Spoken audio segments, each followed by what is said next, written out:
Show for you this morning. First up is going to be John Huber of Crowned Heads.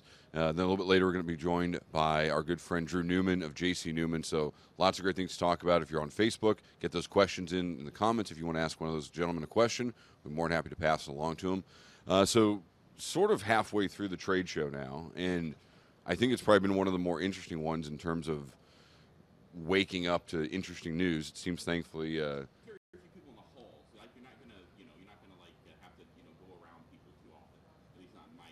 In the booths, yeah, I mean, it's, you walk by Davidoff, you walk by, not even the, it doesn't have to even be bigger booths, yeah, Davidoff is busy, and Drew Estate is busy, of course, but you're talking about Fratello, you're talking about Nomad, yeah, pretty busy. Espinoza was real busy when I stopped by. All of these are busy. They maybe have not had time to go around and see, visit other people they haven't seen because there's virtually nothing going on. They're still making sales, but it's not even close to what it was the first 3 days, typically. Well, speaking of visiting with people that we haven't seen in a while, I think it's time to bring in our guest. You know him as a part of the Crowned Heads team. He's been a big force on social media, just an incredible person. So at 9:10, I'm like, am I supposed to be there? It's been one of those weeks. I hear you. It's interesting what the trade show does to you physically, I think. It is. I haven't been really sleeping really well, and it's just the constant. Especially with the concert you were telling me about. Yes, thank you, T-Boss and TLC for keeping me up till 12:30 in the morning. Where was this?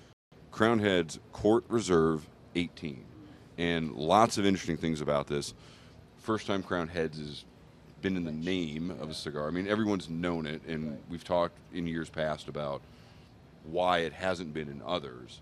But I think more importantly is the idea of why this is the Court Reserve, because as you explained when the cigar was announced, the court in royalty is an extended family. Correct. So I think Brooks and I are going to light this up.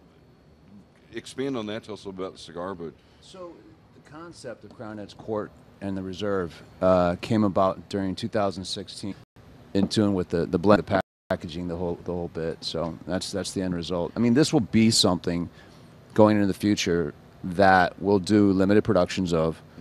We'll do, and I don't have a schedule. The next one's gonna be 19 or 20 or 21, and probably even shop at the different factories and do different blends and do different variations. Okay. Just something fun and interesting for the people that follow us. 3 sizes, is that right? This year is 3 sizes. And you blended each size, or blended to the size? I don't blend anything. Or, I'm sorry. Let me be very, very, very. Cigars are blended to the size. Correct. Okay. Correct. Yeah. Can you? That's one of those discussions I've always found fascinating in the cigar industry. Of, do you blend to keep flavor consistency regardless of size, so that if a person has 45 minutes, they grab this cigar or this size, and if they have 2 hours, they grab this size, and it's the same exact thing. Correct. It's like drinking a Coke. It doesn't matter if it's a fountain or a 2-liter or whatever. Or do you acknowledge that tobacco is a ratio game and allow the blend to shine differently in different sizes? I think that's a really good question, and I think the answer is more we try to do the former as opposed to the latter, but the end result is the latter, if that makes any sense. Sure. So in other words, we're trying to maintain consistency within each Vitola with the blend, but inevitably, because of the ratios that you referenced, wrapper to binder filler, you're going to have different experiences. So that's why, a lot of people say, like, for instance, Las Calaveras 18, for instance. Oh, you got to have the CG, the Corona Gorda. Well, it's just because that palate is more tuned towards that ratio, as opposed to something that has a bigger ring gauge. And for me as well, it's like I don't like any, and it's not, I shouldn't say I don't like anything, but I prefer to smoke smaller ring gauges, like somewhere between 42 to 48. I just think that the flavor just shines a little bit more in that range as opposed to 54, 56, 60. Sure. Let's talk about then, speaking of a 60, you have Luminosa Gigantes, Limit LE 2018 also coming here. Yeah. A 6x60. And there was a certain frankness in the story that came out, which is we are responding to market demand. And it literally, just like you said, I prefer 42 to 48, but we acknowledge that a lot of our fans and our customers like bigger ring gauges, so we're just going to make one. And you certainly have a pretty good factory in order to help if you. If you're going to do a big ring gauge cigar, right, like, you want to go to Ernie, go to TLA. I mean, it's his fault that we have that. Right. The Series R and all that with La Gloria Cubana back in the day. Yeah, you know, when I started thinking about doing it, because our national sales manager kept saying over and over, 6x60, 6x6. We don't have anything in the 6x6. I said, I don't want to do anything, and I've gone on record as we would never do a 6x60. So it's like that's why it's kind of like insert foot in mouth. So I kind of called it behind the scenes like the When the Hell Freezes Over cigar. Okay. A reference to the Eagles, like when will you guys tour again? Well, when hell freezes over. Sure. When will you make a 6x60? Well, hell froze over. So yeah, it is something new for us. So I told our NSM that let's dip our toe in the water. We'll do an LE. We're just doing 24,000 cigars, 2,012 count boxes, and we'll see how it goes from there. But it really is more for that market demand as opposed to something that typically like I would smoke. I've literally smoked 5 of them so far. So for fans of Gigantes, or sorry, for fans of Luminosa, 6x60s and Luminosas, yeah. is there an appreciable difference to your palate? In that blend, in that marca, I prefer the Petit Corona. Okay, but if a person has been But smoking if they're Luminosa used to, yeah, in they're going to get existing Vitolas. Yeah, it's going to be a very similar experience. I think it's a little bit more rounded, a little creamier, a little bit softer. I like something that has a little bit more structure to it. So I find that in the Petit Corona, you've got that nice Ecuador, Connecticut, but you've got a little bit of the pepper element as well, a little bit of spice. You won't find that as much in the Gigante. So we were talking, we ran into each other yesterday and had a fairly lengthy conversation about any number of things, the nature of evil and things of that nature. We're not It was a very intense conversation, Brooks, for like first thing I walked in and we got into this really deep, dark, kind of interesting conversation. Indeed. Yeah. And we're not going to get into that, but I do have something that I thought of as I was talking to you about this. The idea that we were talking about legacy as well, how, you know, what defines a legacy and things of that nature. Charlie and I, when we started this business, and Patrick, you know, a little bit after that, we've, you know, the business itself has changed over the years significantly. Our goals have changed. Some of them have changed. Some of them have remained the same. My question, you know, Mike Honda is your business partner in the business. Have your goals changed since the business has actually started? Has they morphed? Have they changed to the point where you really wouldn't recognize what you were trying to do back when you started, or is it something that is such a clear path to you both that it's like a shining light on top of a hill?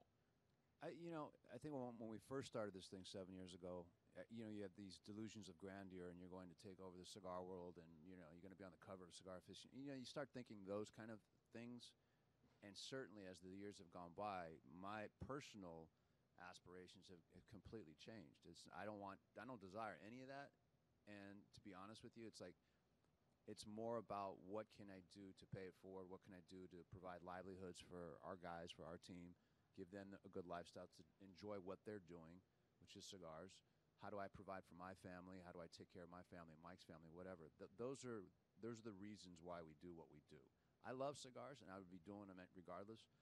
But having a family, having other families that depend on you, even you go down to the factory, and in some way, shape, or form, as you mentioned yesterday, those people do rely on us. So that's what's more important to me, and it's more about the aspirational branding, I guess, is what gets me going. Like showing people that here's 2 guys that have no roots in cigars, meaning, no family, I'm not Cuban heritage or anything, from Nashville, Tennessee, that could create a somewhat successful cigar company. You can do whatever you want in this life. And that's how we got to the whole carve your own path mantra. And to me, cigars are the message, or the vehicle for the message. But the message is clear that you can do whatever you want to do. And I hope we can inspire people. That to me is more important. So my goals initially may have been, points, publicity, cigars, facings, numbers, but now it's more about the message and more about providing for people and then taking care of people. That's more what I feel my legacy is going to be.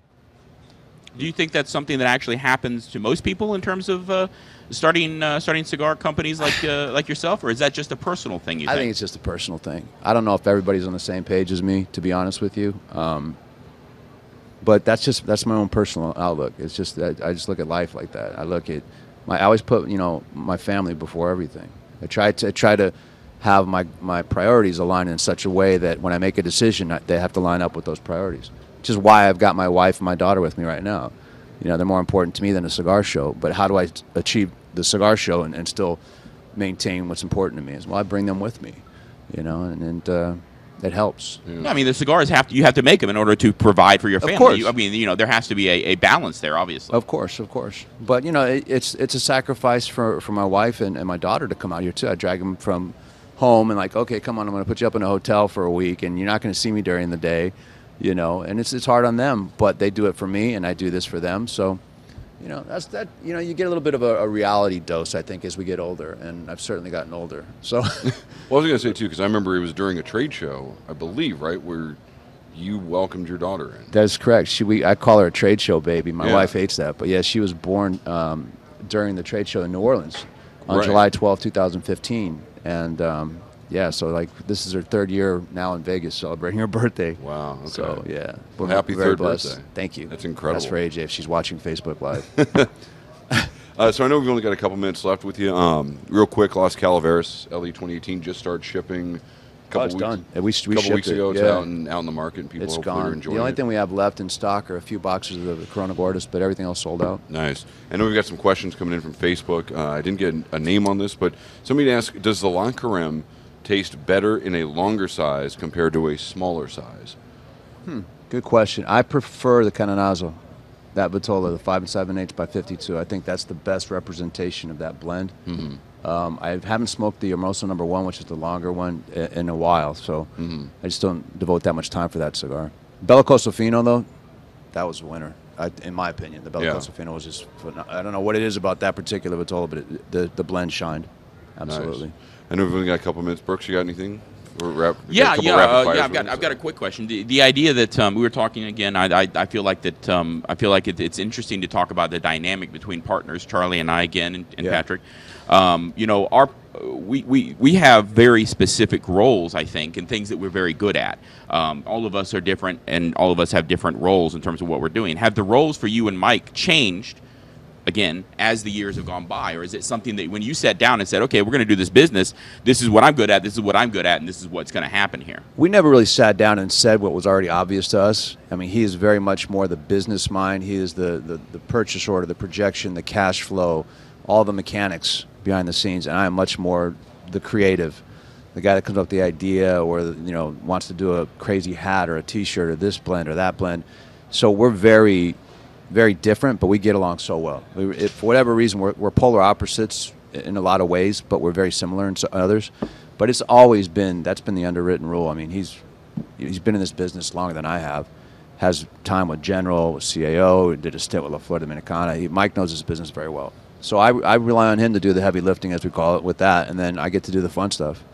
So interesting to me that I bet very few people know about how long Mike Condor has been in the business. Very few people would be able to tell you anything about him. Really, he's got some great stories. Some of the old school. He calls it the Maybe salad he should days. be here instead He of should you. probably be more interesting than I am. He's got more history, but he tells me stories at the office still about the old like Coleman days at General Cigar, and it was just like a different era, and it was like, wow, tell me more about the this or that or whatever, and it's fun. I still geek out on that stuff. Nice. I know we've got about just a minute left or so with you. Sure. Someone asked if the 6x60 is shipped. I'm assuming that's in regards to Luminosa. The Luminosa Gigante. That'll ship at the end of this month, beginning of August. Now, I know we got to get you out there, but you are a music guy, so I have to ask you, what are you listening to these days? What am I listening besides the Eagles. Besides the Eagles. Right. Gosh, just, pretty much let's say everything except country music. Okay. How about that? There you go. John Huber from Crown Heads, thanks so much for stopping by. Thanks for having me, guys. Crown Heads Court Reserve coming soon to a store near you. Thank you. The Luminosa Gigantes LE 2018 coming soon to a store near you. Las Calaveras 2018 at a store near you, but probably selling very quickly. Yes. So thanks so much. Have a great show today. Thank you. Quick.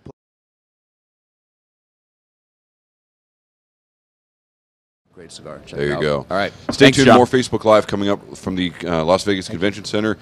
Drew Newman from JC Newman's going to be here in just a few moments, so stick around. We'll be right back.